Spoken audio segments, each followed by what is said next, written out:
एक बार गौतम बुद्ध एक गांव में किसी धर्म सभा को संबोधित कर रहे थे।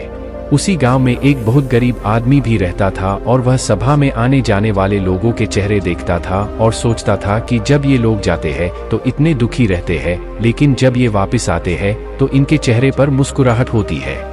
वह गरीब आदमी वही सड़क के किनारे रहता था और उस गरीब ने सोचा कि भगवान बुद्ध सबकी मुसीबतों का हल निकाल देते हैं, तो क्यों न मैं भी अपनी बात उनके सामने रखूं।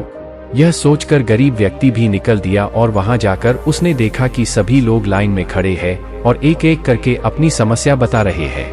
भगवान बुद्ध उनकी समस्या का समाधान हंसते हंसते कर रहे हैं।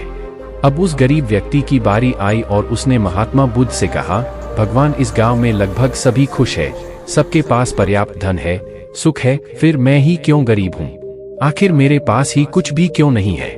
इस पर भगवान बुद्ध ने मुस्कुराते हुए कहा, तुम गरीब इसलिए हो क्योंकि तुम किसी को कुछ देते नहीं हो। इस बात पर गरीब को बहुत आश्चर्य हुआ और भगवान से बोला, हे भगवान, मेरे पास देने के लिए कुछ भी नहीं है, फिर मैं कैसे किसी को कुछ दे सकता हूँ? मेरा तो खुद का गुजारा ही नहीं होता, फिर मैं किसी को भला क्या दे सकता हूँ? भगवान बुद्ध ने कहा, तुम बहुत अज्ञानी हो, तुम्हारे पास देने के लिए बहुत कुछ है जिसे तुम पहचान नहीं पा रहे।